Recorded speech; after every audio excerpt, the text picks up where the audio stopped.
गांव चुपचाप सोया हुआ था। दिन भर के मेहनत के कामों से थक कर सोए हुए थे। गली के कुत्ते भी कोने पकड़कर सोए हुए थे। अचानक से कोई कुत्ता उठता है और इधर उधर संदेह भरी नजरों से देखकर वापस सो जाता है। उसी गांव से बाहर एक छोटी सी बस्ती पर कोई जाग रहा था। झोपड़ी जैसा छोटा सा घर था। वहां पे किसी का आना जाना नहीं था, इसलिए उसने वो जगह चुनी थी उस अघोरी काम को अंजाम देने के लिए। चारों तरफ सन्नाटा था, लेकिन रात के कीड़े अपनी आवाज निकालकर उनके होने का एहसास करा रहे थे। पूरा माहौल तनावपूर्ण लग रहा था। इसी माहौल में वो निकली थी। वो उस झोपड़ी में आई। घर वालों के सोने के बाद चुपचाप निकल आई थी एक खौफनाक काम की शुरुआत करने के लिए। उस झोपड़ी की दीवारें और जमीन गोबर से लिपी हुई थी। उसने साथ में लाई हुई मोमबत्ती जलाई।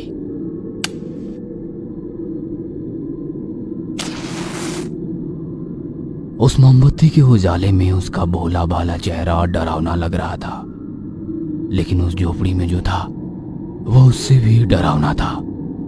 झोपड़ी के कोने में एक मुर्गा था। उसके पैर और पंख बंधे हुए थे। इसकी वजह से वो हिल भी नहीं पा रहा था।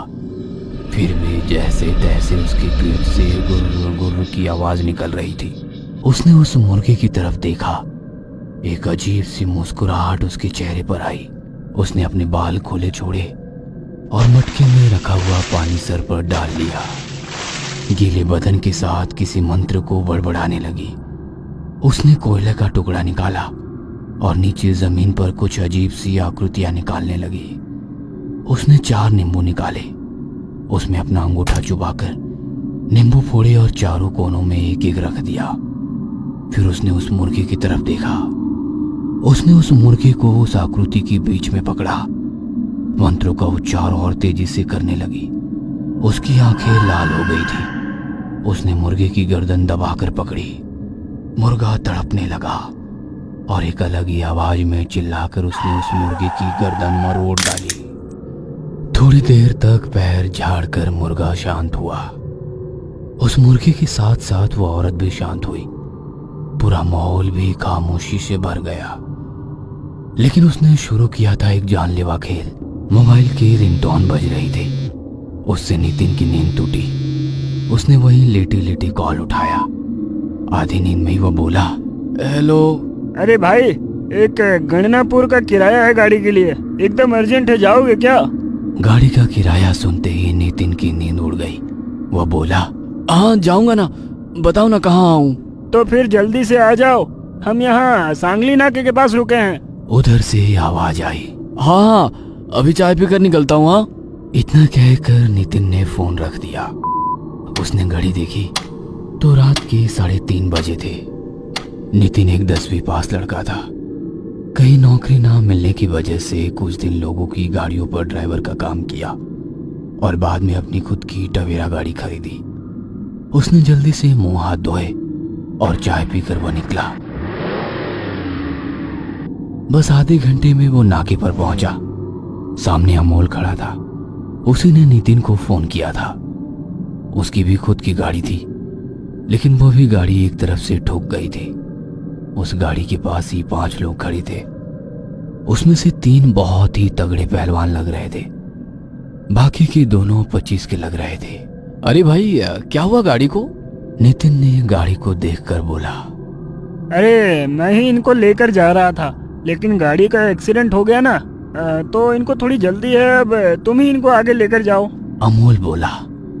नितिन ने गाड़ी चालू की। उसके बाजू में एक लड़का आकर बैठ गया। तीनों तगड़े लोग बीच में बैठ गए और एकदम पीछे राजू बैठ गया।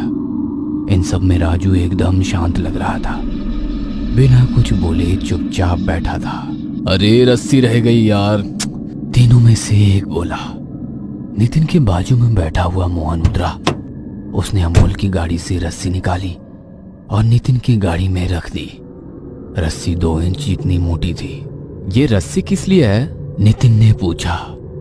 उसका ये सवाल सुनकर गाड़ी में सन्नाटा छा गया। कुछ सोचते हुए मोहन बोला, जरूरत पड़ेगी रास्ते में, चलो जल्दी, देर हो रही है। नितिन को कुछ समझ में नहीं आया। वो चुपचाप गाड़ी चलाने लगा। सुबह होने लगी थी। आधे से ज्यादा रास्ता कट चुका था, लेकिन पता नहीं क्यों एक अजीब सी घुटन महसूस हो रही थी गाड़ी में। कोई कुछ बोल नहीं रहा था। हमेशा कोई ना कोई पीछे मुड़कर उस लड़के को देख रहा था। पीछे वो लड़का चुपचाप बैठा था। नितिन ही बार बार सवाल पूछ रहा था, जिसका उसे बहुत ही कम शब्दों में जवाब मिल रहा था। सारे सवालों के जवाब से नितिन बस इतना समझ पाया कि वे सब लोग पास ही के गांव के रहने वाले हैं। एकदम पीछे बैठा हुआ लड़का, जिसका नाम राजू था, उसकी तबीयत खराब थी और उसके इलाज के लिए ही वे लोग गरनापुर जा रहे थे। नितिन को अब भूख लग रही थी। भाई चलो थोड़ा नाश्ता कर ले, बहुत भूख लगी है, नितिन बोला। कुछ सोचते हुए एक आदमी बोला, ठीक है, किसी होटल पर रोक दो गाड़ी, हम रोटी लेकर आए हैं, हम गाड़ी में ही खा लेंगे, आप जाओ होटल से खाकर आओ। नितिन ने एक होटल पर गाड़ी रोक दी। यार बहुत ही अजीब लोग हैं, मन ही मन नितिन सोच रहा था। वापस आने तक सारे लोग वैसे ही गाड़ी में बैठे थे। पास आकर नितिन बोला, अच्छा मेरी रात भर ना नींद नहीं हुई है, अगर किसी को गाड़ी चलाना आता है तो थोड़ी देर चलाओ ना, मैं थोड़ा आराम कर लेता हूँ। इसके बाद मोहन गाड़ी चलाने के लिए तैयार हो गया। नितिन पीछे राजू के पास जाकर बैठने लगा तो मोहन बोला, अरे भाई यहीं बैठो मेरे पास। नहीं, मैं यहीं पीछे आराम से सो जाता हूँ, यहाँ बहुत जगह है। बाकी कोई कुछ बोले इससे पहले नितिन राजू के बाजू में जाके सो गया। सब लोग अजीब नजरों से नितिन को देखने लगे। अब मोहन गाड़ी चला रहा था। नितिन राजू के कंधे पर सर रखकर सो गया था। अचानक उसको कोई आवाज आने लगी। राजू के मुंह से एक अजीब सी आवाज निकल रही थी, गुर्र गुर्र। नितिन की नींद खुल गई और वो राजू की तरफ देखने लगा। अचानक राजू ने नितिन की ओर देखा। उसके ऐसे अचानक देखने से नितिन सिहर गया।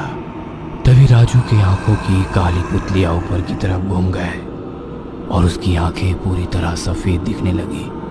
किसी मुर्गी की बांग की तरह वो चिल्लाया, कुकड़ों को। अपनी सफेद आंखें बड़ी करके वो चिल्लाने लगा, मुर्गा हूं मैं, मुर्गा, कटा हुआ मुर्गा।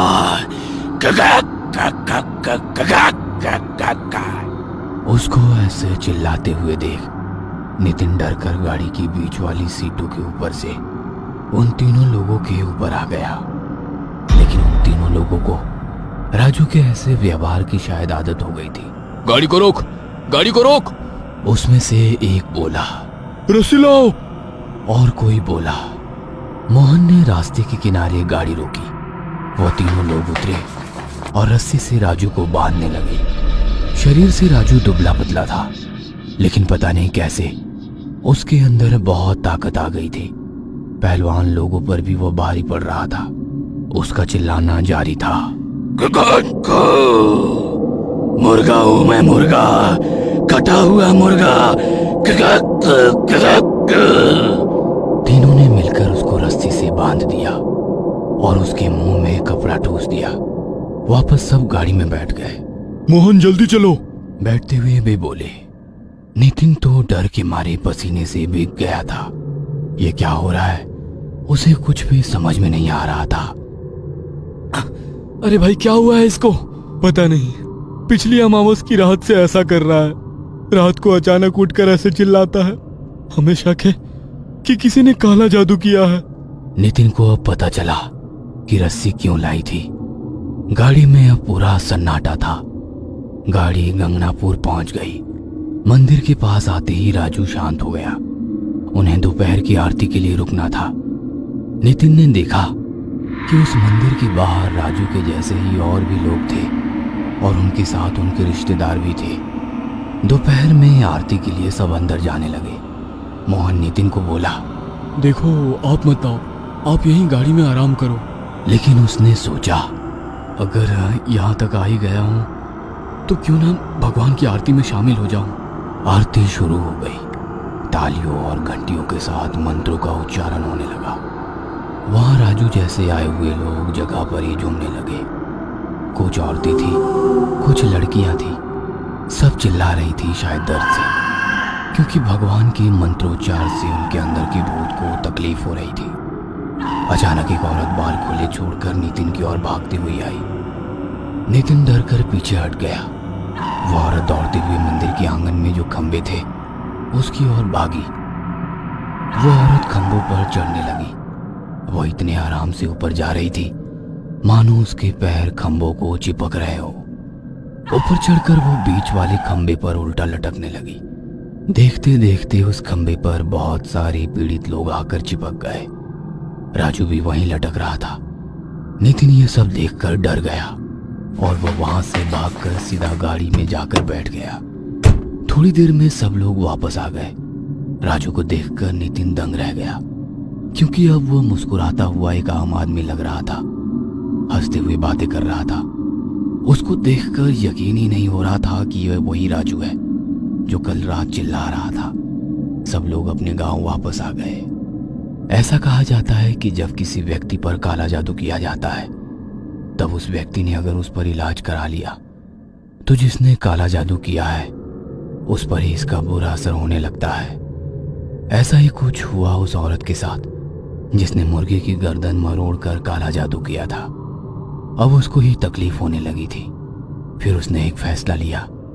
उसने और एक भयानक काला जादू किया, लेकिन इस बार राजू के साथ उसकी भी मौत निश्चित थी। कुछ दिनों बाद नितिन को मोहन दिखा। कुछ काम के लिए उसके गांव आया था। अरे भाई, कैसे हैं अभी राजू सेठ? नितिन ने पूछा। उसके इस सवाल से मोहन का चेहरा उतर गया। राजू तो गया। हम लोग वापस आने के बाद कुछ दिन अच्छे से गए, लेकिन एक रात अचानक वो चिल्लाने लगा और खुद के हाथों से खुद की गर्दन मरोड़ ली। उसकी बुआ ने ही काला जादू किया था। उसी रात उसने भी अपने ही हाथों से खुद की गर्दन मरोड़ दी। नितिन को ये सुनकर झटका लगा। लेकिन उसने ऐसा क्यों किया? जमीन जायदाद के झगड़े थे। नितिन वहीं बैठकर सोच में गिर गया।